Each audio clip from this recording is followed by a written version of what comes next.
머리가 지끈거릴 때, 삭신이 쑤실 때, 우리가 정말 습관처럼 찾는 약이 있죠?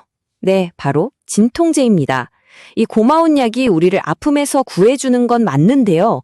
혹시 이 약이 잘못 쓰면 우리 몸에 독이 될 수도 있다는 사실 한 번이라도 생각해 보신 적 있으신가요?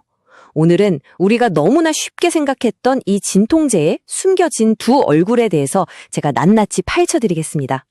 머리 아플 때마다 무심코 드셨던 그 약, 과연 정말 괜찮을까요?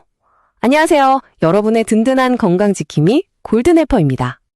제가 오늘 드리는 말씀은요, 그냥 하는 이야기가 아니라 최근 발표된 여러 믿을 만한 학술 자료와 보고서들을 하나하나 꼼꼼하게 분석해서 얻은 결과입니다. 우리 어르신들께서 이것만은 꼭 아셔야겠다 싶은 내용만 알기 쉽게 쏙쏙 뽑아 정리했으니까요. 오늘 꼭 끝까지 집중해서 들어주세요. 자, 그럼 첫 번째 순서입니다. 우리 어르신들 스스로에게 한번 솔직하게 물어볼까요? 혹시 두통약을 거의 습관처럼 드시고 계시진 않나요? 아이고, 예전에는 한 알만 먹어도 괜찮았는데 요새는 두 알은 먹어야 효과가 있는 것 같네? 혹시 이런 생각 해보신 적 없으세요? 아마 꽤 많으실 겁니다. 그럼 이런 생각이 드시겠죠? 이거 약에 내성이 생긴 거 아닌가 하고 걱정되실 거예요. 하지만 전문가들 말에 따르면 우리가 보통 약국에서 사 먹는 개보린 같은 비마약성 진통제는요, 내성이 거의 생기지 않는다고 합니다. 그럼 도대체 왜 약을 더 먹어야만 하는 걸까요? 그건 바로 약효가 떨어진 게 아니라 통증을 일으키는 그 진짜 원인이 몸속에서 더 심해지고 있다는 아주 중요한 신호일 가능성이 높다는 겁니다. 그럼 도대체 약 안에 뭐가 들어있길래 그런 건지 우리가 가장 흔하게 접하면 개보린을 예로 들어서 그 속을 한번 들여다보겠습니다. 이 작은 알약 하나에는요, 크게 3가지 성분이 들어있습니다. 자, 이 표를 한번 보세요. 첫 번째, 바로 아세트아미노펜입니다. 이게 바로 열을 내리고 통증을 잡아주는 핵심 선수인데요. 근데 문제는 이걸 너무 많이 먹으면 우리 몸에서 가장 중요한 장기인 간에 아주 심각한 손상을 줄 수 있다는 점입니다. 두 번째는 이소프로필 안티피린인데 이것도 통증이랑 염증을 가라앉히는 역할을 해요. 하지만 부작용 우려가 있어서 15세 미만 아이들은 아예 먹지 못하게 되어 있죠. 그리고 마지막으로 카페인이 들어있습니다. 이건 진통 효과를 더 좋게 도와주지만 아시다시피 잠을 방해하거나 자꾸만 약을 찾게 만드는 의존성을 유발할 수도 있습니다. 이 3가지가 힘을 합쳐서 통증을 잡는 건데 보시는 것처럼 각각 조심해야 할 점이 분명히 있었네요.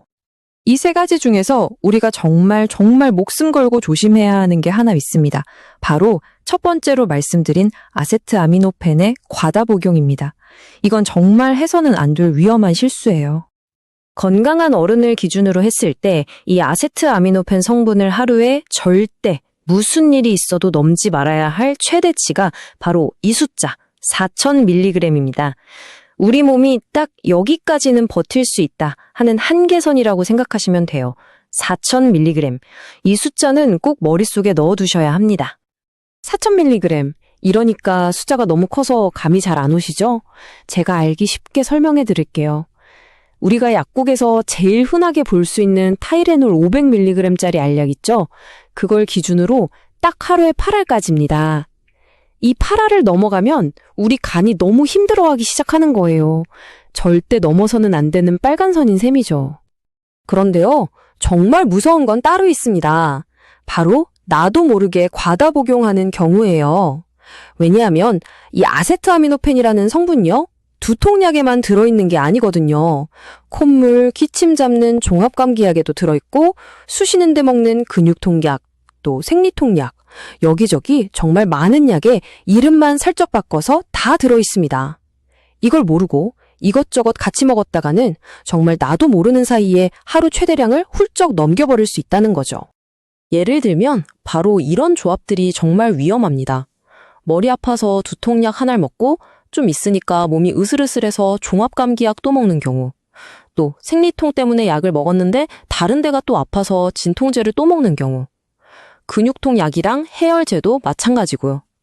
그러니까 약을 드시기 전에 딱 3초만 투자해서 약상자 뒷면에 아세트아미노펜이라는 글씨가 있는지 확인하는 작은 습관이 우리 간을 지키는 가장 중요한 첫걸음입니다. 과다 복용만큼이나, 아니 어쩌면 그보다 훨씬 더 위험한 게 있습니다. 바로 술과 진통제를 같이 먹는 겁니다. 이건 정말 생각만 해도 끔찍한 최악의 조합이라고 할 수 있습니다. 이건 제가 그냥 하는 말이 아닙니다. 우리나라 식품의약품안전처에서 약 봉투에까지 써놓은 공식 경고문이에요. 매일 3잔 이상 정기적으로 술을 마시는 사람은 이 약을 복용하면 간 손상이 유발될 수 있습니다. 라고 아주 명확하고 무섭게 경고하고 있습니다. 왜 그런지 제가 아주 쉽게 비유를 들어 설명해 드릴게요. 우리 간에는요, 글루터치온이라는 아주 부지런한 청소부들이 살고 있어요. 진통제가 우리 몸에 들어오면 NAPQ라는 쓰레기가 조금 생기는데 평소에는 이 청소부들이 이 쓰레기를 말끔하게 치워주죠. 그런데 우리가 술을 마시면 어떻게 될까요? 이 착한 청소부들이 갑자기 술이라는 더 큰 쓰레기를 치우느라 전부 그쪽으로 달려가 버리는 거예요. 그런데 그 와중에 진통제가 또 들어온다? 그럼 이 NAPQ라는 쓰레기는 치울 사람이 아무도 없게 되고 결국 그 독한 쓰레기가 우리 간을 그대로 공격해서 망가뜨리는 겁니다. 이해가 좀 되시죠? 자, 지금까지 진통제가 얼마나 위험할 수 있는지에 대해 충분히 알아봤습니다. 좀 겁이 나시죠? 하지만 너무 걱정 마세요. 이제부터가 진짜 중요합니다. 지금부터는 진통제를 아주 똑똑하고 안전하게 먹는 5가지 방법을 제가 딱 정리해서 알려드리겠습니다. 이 5가지 안전 복용 5계명은 꼭 기억해 주세요. 첫째, 성분 확인하기. 다른 약, 특히 감기약 드실 때 아세트아미노펜 이름이 겹치지 않는지 꼭 봐주세요. 둘째, 정해진 약만 드시는 겁니다. 하루 최대 8알, 4000mg이라는 한계선 절대 잊지 마시고요. 셋째, 이건 뭐 두말하면 잔소리죠. 약 드시는 동안에는 술은 잠시만 안녕 해주세요. 넷째, 혹시 혈압약이나 당뇨약처럼 매일 드시는 약이 있다면 진통제 하나를 사더라도 꼭 약사님께 이거 같이 먹어도 괜찮아요? 하고 한번 여쭤보는 게 가장 안전합니다. 그리고 마지막 5째, 이게 어쩌면 가장 중요합니다. 며칠을 먹어도 통증이 그대로라면 제발 약으로만 버티지 마시고 반드시 병원에 가셔서 이 통증의 진짜 원인이 뭔지 뿌리를 뽑으셔야 합니다. 오늘 이야기를 마무리하면서 우리 어르신들 스스로에게 이 질문을 한번 던져보셨으면 좋겠습니다. 지금 내가 무심코 먹고 있는 이 진통제가 정말 내 아픔의 원인을 해결해주고 있는 걸까? 아니면 그저 시끄러운 경고음을 잠시 꺼두는 것처럼 아픈 증상만 잠시 가리고 있는 걸까?